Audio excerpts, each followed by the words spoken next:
Continuamos con el programa y a continuación tendremos la disertación a cargo del doctor Alfredo Araya Vega, juez superior de Costa Rica, con la exposición magistral Proceso inmediato y acusación directa en el Perú y el Tribunal de Flagrancia en Costa Rica. Lo recibimos entonces con fuertes y calurosos aplausos al doctor Alfredo Araya Vega.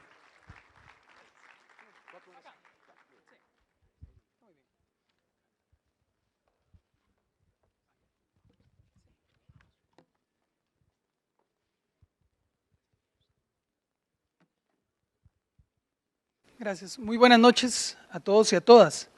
Un especial agradecimiento, primero que todo a Dios por estar acá y de igual manera a las personas que han hecho posible mi participación el día de hoy en esta bella ciudad de Tacna, al señor consejero del Consejo Ejecutivo, el doctor Bonifacio Meneses González, de igual manera al señor presidente de la Corte de Tacna, el doctor José de la Barra Barrera, al señor presidente de la Corte de Moquegua, el doctor Wilmer González Aguilar, y a todas las personas que están detrás de un evento tan grande como este.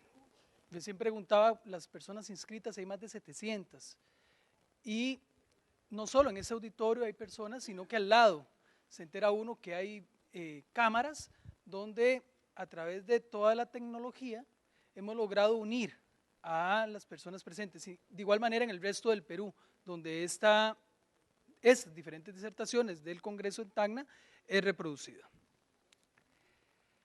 Me apegaré a los 30 minutos que me han brindado y creo que las diferentes disertaciones que han recibido el día de hoy nos presentan varios retos. El ser humano tiende siempre a hacer un ejercicio de dualismo, entre lo bueno y lo malo, lo bonito y lo feo, entre lo garantista y lo punitivista. Y entonces es fácilmente etiquetar, bueno, en la medida en que yo ejerzo la mayor cantidad de garantías y aquella persona que tiene todos los elementos de prueba, pero algo ocurrió en el procedimiento, lo absuelvo, soy garantista. Y todo aquel que piense diferente es un punitivista. Eso es lo que el ser humano tiende a hacer. Vean, hay un ejercicio que el Estado tiene que cumplir. Tiene un reto que es la justicia pronta y cumplida. En estricto apego a las garantías de la persona que está siendo juzgada, pero también de cara a la víctima, que es la exposición que recién la doctora nos acaba de exponer. En este ejercicio entre la víctima y la persona que comete el hecho, lo que es cierto es que el Estado tiene el ejercicio de lo disponiente y tiene la responsabilidad de encontrar a la persona responsable de un hecho delictivo y brindar una respuesta no solo a esa víctima, sino al Estado de manera general, porque todos esperamos que el Estado funcione adecuadamente. Es decir, que las respuestas se brinden de manera adecuada. ¿Esto qué logra? Bueno, una satisfacción ciudadana y de igual manera mayor seguridad humana, que son los retos generales de cualquier Estado. En un sistema democrático, lo que se pretende es que exista un alto crecimiento institucional, es decir, una creencia de la ciudadanía en que las instituciones funcionan correcta y adecuadamente. Porque en la medida en que las noticias sigan permaneciendo 5 años para que un proceso sea resuelto, 3 años para que una persona resulte acusada, seguiremos viendo los titulares de los periódicos como ocurre el día de hoy, justicia en manos de quién. Donde en uno de los periódicos que observé el día de hoy era como homicida libre, me parece que era el titular. Bueno, si bien está un periódico cargado de sensacionalismo, no menos cierto es que hay una visión de la ciudadanía hacia lo que hace el Poder Judicial, porque somos parte integrante de las políticas criminales. Es cierto, la respuesta no es solo a través del derecho penal, eso es claro, como lo dijo la doctora colombiana. Pero lo que es cierto es que también el Estado tiene una responsabilidad y que el Poder Judicial, quienes somos los que estamos encargados de administrar justicia, también tenemos esa responsabilidad y tenemos que asumirla. Tenemos un reto que cumplir. Vean, estadísticas del ILANUD señalan que a nivel latinoamericano ningún país atiende menos del 60% de los delitos contra la propiedad. Es decir, lo que más lesiona a la ciudadanía en general son los delitos contra la propiedad. Habrán otras conductas paralelas o adicionales, delitos de género, deber alimentario en el caso peruano, delitos ambientales, una serie de conductas, y nos quedará un porcentaje, puede ser importante, depende del país, de crimen organizado, es decir, de delitos de gran complejidad, que merecen ser atendidos y que tienen repercusiones paralelas con el resto de los delitos. Esta exposición no se basa en los delitos de alta complejidad. Quiero ser claro en eso. El Estado debe darle una respuesta y tiene que tener un equipo necesario para poder atenderlos de una forma diferenciada. Ese derecho penal moderno del que nos hablaba la doctora colombiana. Esta exposición se centra en los delitos de simple y sencilla tramitación, en los asuntos que no son complejos, que no son crimen organizado y que sí merecen una respuesta por parte del Estado, y en los cuales, casualmente, es la mayor cantidad de expedientes que se tramitan y los cuales la ciudadanía son en los cuales se siente más insegura cuando no hay una respuesta.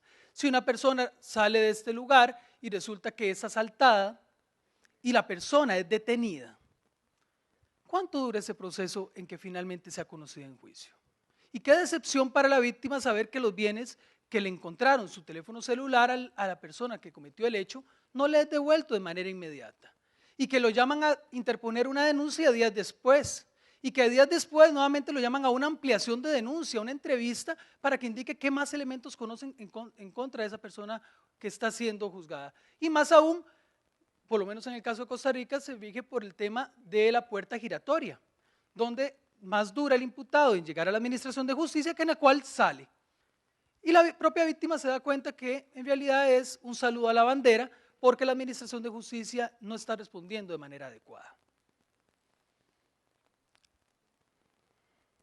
Hay otra experiencia que es repetitiva, decía la doctora, que escuchando experiencias de diferentes países uno dice, en mi país también, y casi todas se repiten, en mi país también. A mayor cantidad de personal dentro del Poder Judicial, menor es la cantidad de resolución. Antes teníamos 10 personas que resolvían 100 asuntos. Entonces dijimos, bueno, vea, hay mayor cantidad de asuntos, deberíamos tener mayor cantidad de personal. Bueno, duplicamos el porcentaje de personal. ¿Cuánto se resuelven? Los mismos 100. Un fenómeno extraño, pero siempre es repetitivo en los diferentes países. Bien, es puesto de manera genérica cuál es la realidad. Caso costarricense. 1998 empieza la reforma procesal, sistema acusatorio. No un sistema acusatorio puro, porque no existe en ningún país, parcialmente, marcadamente acusatorio diríamos nosotros. Es decir, han pasado 15 años. Hoy ustedes celebran el 5º aniversario. Nosotros digamos que le llevamos 10 años de ventaja. Bueno, ¿qué cambió en esos 15 años? Les voy a contar que hay una transición del 1998 hasta el 2008. En esos 10 años Costa Rica no hizo absolutamente nada. Bueno, seguíamos con un sistema marcadamente acusatorio, ahora diferente, pero los funcionarios seguíamos haciendo más de lo mismo. Denuncias por escrito, procedimientos por escrito, cargado de formalismo, notificación por escrito, entonces incidentes de nulidad por la notificación porque no me notificaron al lugar que yo había señalado, audiencias infructuosas, se hacen audiencias preliminares, pero que no me notificaron a mí como abogado, yo era una parte esencial, entonces otra audiencia preliminar. En esos 10 años hacíamos más o menos unas 8 a 10 audiencias preliminares en cada caso, por los diferentes incidentes de nulidad que se iban presentando. Una persona presentaba un alegato, bueno, lo hacía por escrito, le dábamos audiencia por 3 días a la contraparte por escrito, esa persona también presentaba su alegato por escrito y luego entonces el juez resolvía y notificaba por escrito. Es decir, nosotros que éramos un país pequeño, 100% verde, lo que estábamos era cortando árboles en realidad, porque los expedientes, aunque fueran de simple y sencilla tramitación, se hacían de no menos de 100 páginas y muchas veces muchos tomos. Nosotros decimos al grupo de expedientes tomos, entonces hasta 10 tomos hacíamos, sin ningún problema. Vamos por nosotros decimos hoja, creo que aquí le llaman de una manera floja o tienen forja o folio. Bueno, folio 1250 para un delito de robo. Entonces, resulta que cada abogado también saca copias de esos expedientes, N cantidad de copias según el número de partes intervinientes en ese expediente. Entonces, fíjense cómo finalmente en 10 años seguimos haciendo lo mismo. ¿Qué pasó? ¿Cuáles son las estadísticas más generales? Bueno, de cada 10 asuntos, 4 se condenaban. De cada 10 asuntos acusados, perdón, porque ya sabemos que del 100% de causas que ingresan al Poder Judicial, dice el ILANUT, solo 7% son los que van a juicio. En el caso costarricense es un 3%, en el caso peruano son 3%. En el caso mexicano creo que es un 4%, según nos habían señalado en la conferencia en México. De esos casos acusados, de cada 10, solo 4 se condenaban, es decir, 6 se absolvían. ¿Cuál es el mensaje? Impunidad. Porque ya sabemos que 97 personas no tuvieron ninguna respuesta, porque se archivaron las causas. Y de esos 3, fíjense que solo 4 de cada 10 finalizaba con condena. No digo que toda causa que es acusada tiene que finalizar con condena, pero veamos por qué es que se absolvía. Bueno, muy simple, se hicieron unas estadísticas de por qué es que se estaba absolviendo tanta gente. Los procesos estaban durando 3 años. Entonces, esa víctima que había sido violentada por un delito contra la propiedad, porque le sustrajeron su celular, porque le rompieron el vidrio del carro y le sustrajeron un bulto, a los 3 años ya incluso ya había cambiado de carro, ya había recuperado el bulto, su celular ya lo había cambiado, más bien ya no le interesaba ni siquiera recuperar el que tenía porque tiene uno mejor. Ya la víctima no tenía ningún tipo de interés. ¿Y qué se convirtió? En la respuesta privada por la insatisfacción de la ciudadanía. Para el año 2008, entonces, ¿qué era lo normal? Un fulano se metió a una casa y sustrajo bienes. Cuando llega la prensa, llega siempre antes de la policía, esa persona está desnuda, con aceite, amarrada en la calle esperando que llegue la policía. Primero, y bien golpeado además, porque la ciudadanía, como sabía que esa persona que tradicionalmente estaba lesionando los bienes jurídicos patrimoniales de todas esas personas, la respuesta es, ¿para qué? Para que lo suelten. Mejor lo linchamos nosotros primero, para que prenda. Y luego lo juzgan. Bueno, esa era nuestra realidad. Teníamos personas que para el año 2008 habían sido detenidas 100 veces y no habían sido juzgadas ni una sola vez, es decir, estaban limpios de antecedentes penales. Entonces, ese tema de la puerta giratoria era muy constante, muy común. La insatisfacción ciudadana era la principal, nadie creía en el Poder Judicial y la sensación de inseguridad era la mayor. Se le preguntaba a los costarricenses para el año 2008, y hay estadísticas, ¿qué es lo que más le afecta, señor ciudadano? La inseguridad que tenemos, porque ya no puedo salir a la calle, porque mi hijo no puede ir a la escuela, porque finalmente es asaltado, o porque yo que soy víctima de violencia doméstica voy a denunciarlo y este tipo me sigue golpeando y la policía no hace nada. Este tipo no me paga los alimentos y duramos 2 años para que sea resuelto mi conflicto.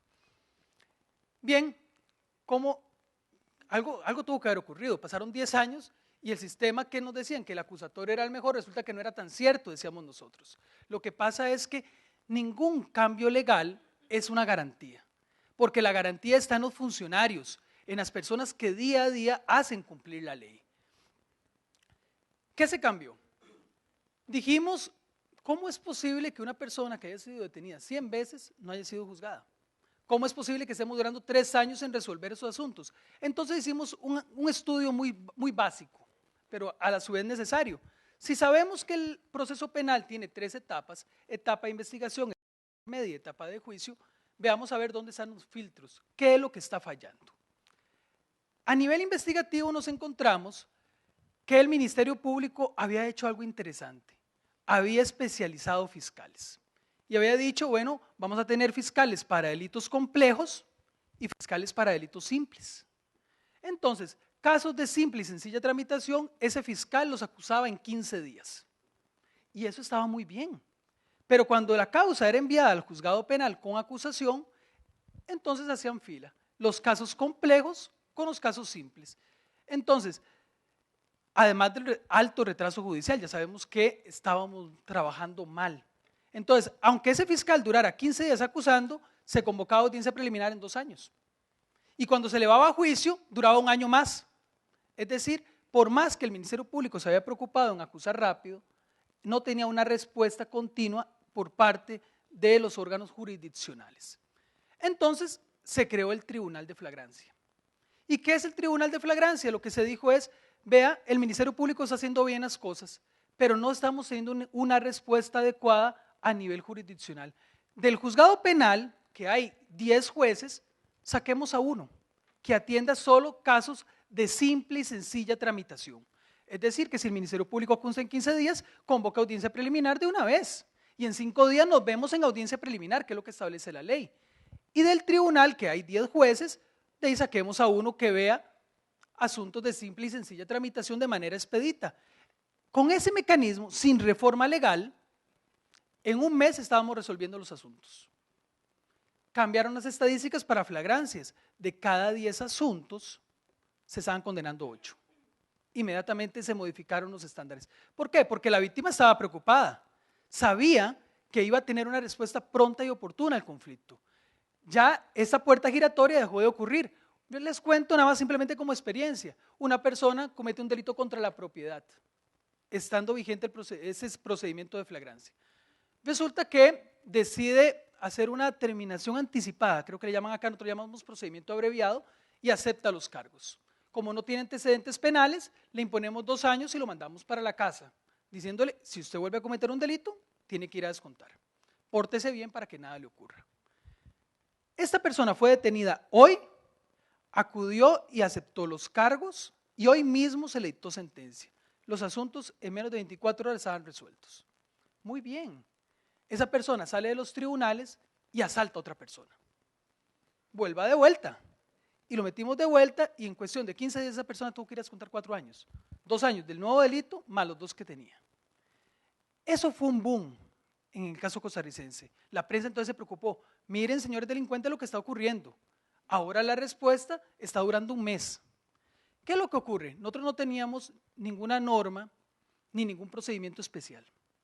No teníamos, como ustedes sí lo tienen, un procedimiento inmediato, ni tampoco teníamos la acusación directa que ustedes tienen. Teníamos la forma más básica. Entonces lo que hicimos fue simplemente darle continuidad. Pero el asunto funcionó y en menos de 6 meses la respuesta era genial, porque ahora sí, asuntos complejos eran atendidos de una mejor manera por parte de los fiscales, tenían tiempo. Y los asuntos simples se resolvían así. ¿Qué es lo que pasa? Nosotros empezamos a ver que estábamos documentando todo, que había una cita telefónica, entonces hacíamos papelito habla, hacemos una constancia que llamamos a la víctima para ver si quería ejercer acción civil o presentar una acusación privada, querella. Entonces dijimos que para qué tanto papel. Si éramos un país verde, podríamos aspirar a un procedimiento de 0 papel. Entonces creamos una pequeña oficinita, le pusimos una cámara de video y le pusimos un micrófono. Y entonces cuando la persona viene a denunciar, lo hace en audio y en video. Ya no lo hace en papel. Cuando viene el policía con el bien, le hacemos el acta de comiso en audio y en video. Cuando rinde su parte policial, no lo hace por escrito, lo hace en audio y en video ante el Ministerio Público de manera inmediata. Cuando la persona va a declarar ante el Ministerio Público, en audio y en video. Y simplemente en un disco guardábamos todo. Entonces pasábamos a la siguiente etapa, etapa intermedia, en audio y en video. Y entonces ahora resulta que no teníamos expediente.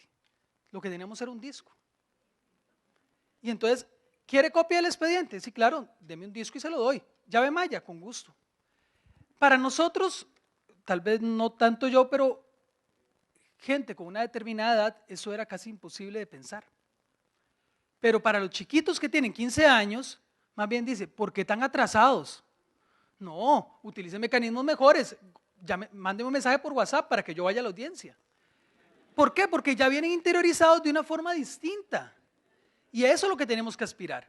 Entonces dejamos de hacer constancias, porque es desformalizado. Resulta que el sistema acusatorio dice que no es la forma por la forma. Entonces, ¿por qué estamos documentando todo? Bueno, empezamos a mejorar en los sistemas. Hicimos expediente electrónico, 0 papel y cuando la persona, le voy a poner más o menos cómo funciona. Dijimos que esto era para asuntos de simple y sencilla tramitación, es decir, la persona que toman en flagrancia. Y en flagrancia, ya sabemos a nivel doctrinario que hay 3, que es la flagrancia propiamente dicha, la cuasi flagrancia y la flagrancia presunta. Es decir, me agarran con las manos en la masa o con masa en las manos. Son las 2 modalidades más simples, ¿no? Entonces, supongamos que Alfredo sale de acá y asalta a una persona. Y supongamos que en Tacna, como aquí somos una ciudad heroica, vamos a implementar de manera inicial flagrancia SOI. Alfredo lo detienen y hay una oficinita que se llama Fiscalía de Flagrancia, en audio y en video. Ese policía está observando el hecho y detiene a la persona con las manos en la masa. Es decir, con el teléfono que yo he sustraído, me detiene a mí y ahí está la víctima.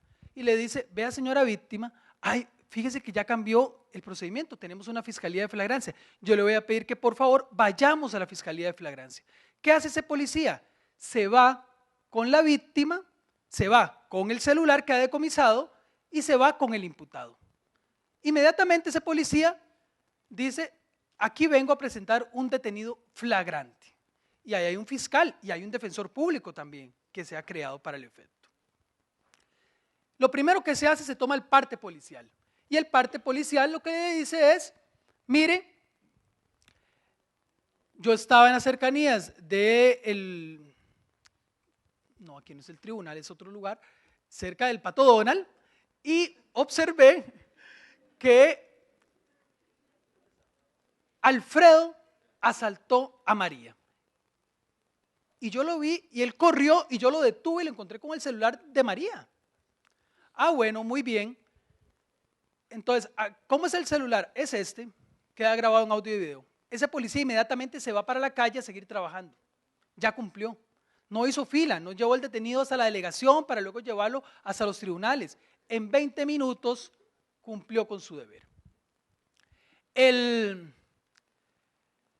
De manera inmediata pasan a la víctima. ¿Qué fue lo que ocurrió? Vea, yo estaba por tal lugar y esa persona que detuvieron me asaltó, me quitó el celular.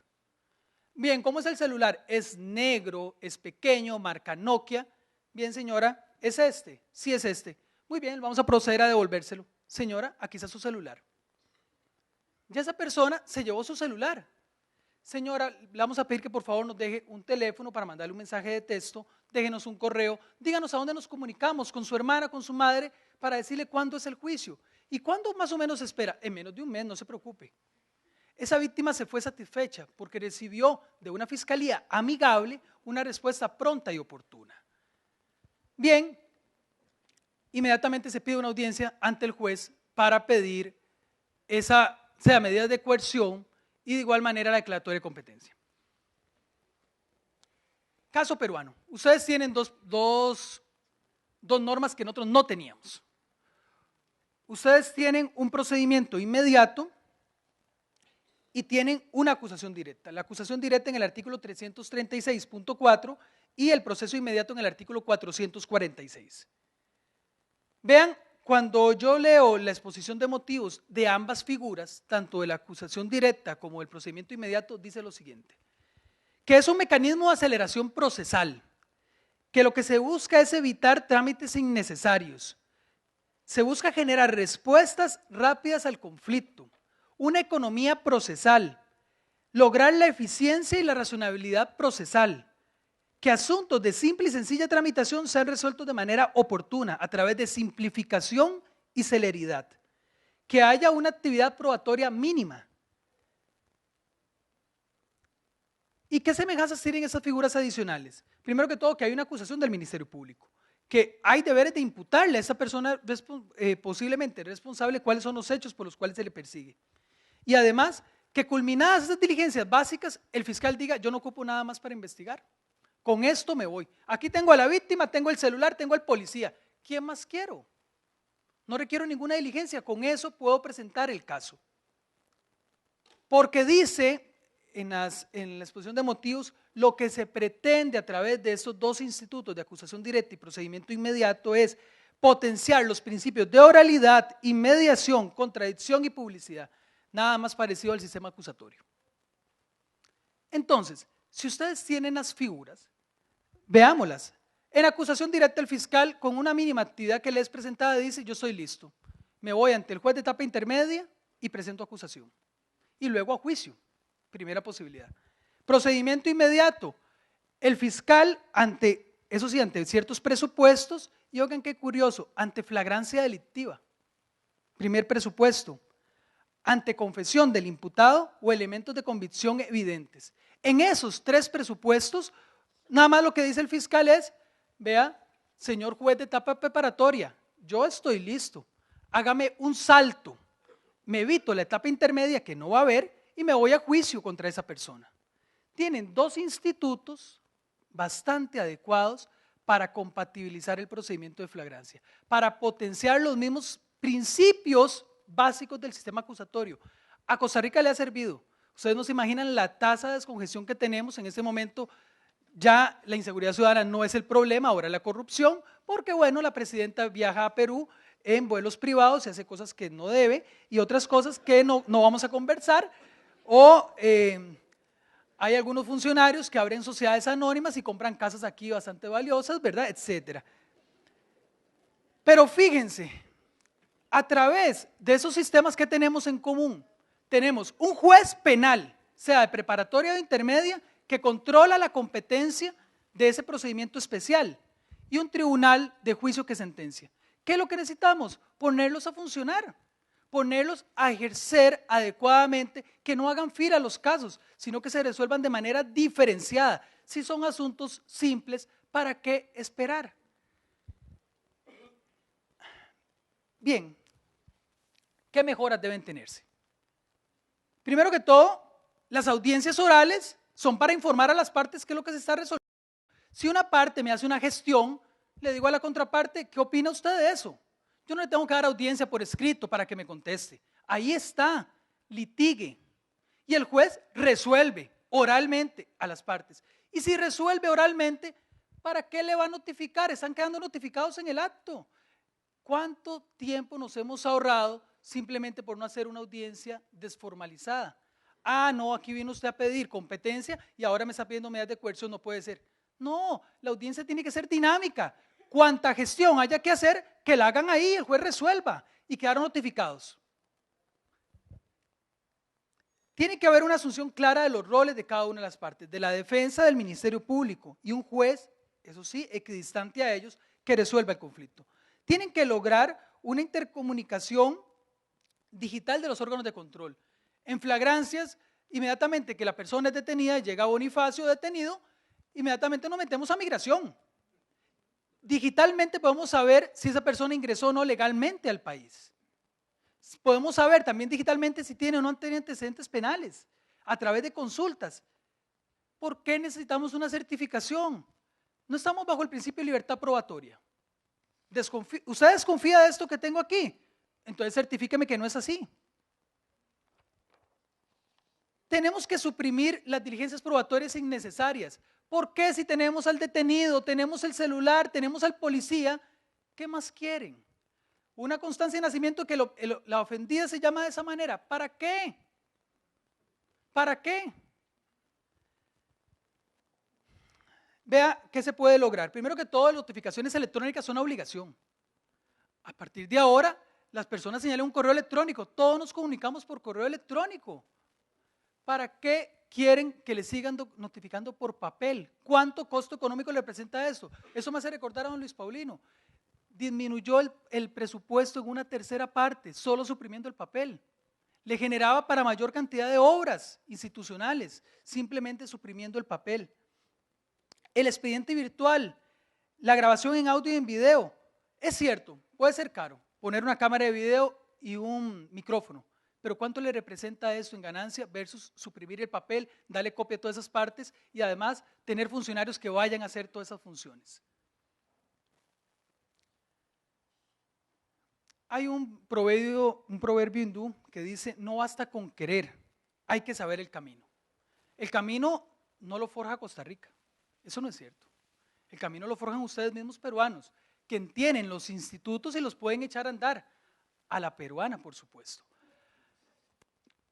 Vean, el Consejo Ejecutivo ha dispuesto el inicio del procedimiento en flagrancias en Perú a través del doctor Bonifacio Meneses González.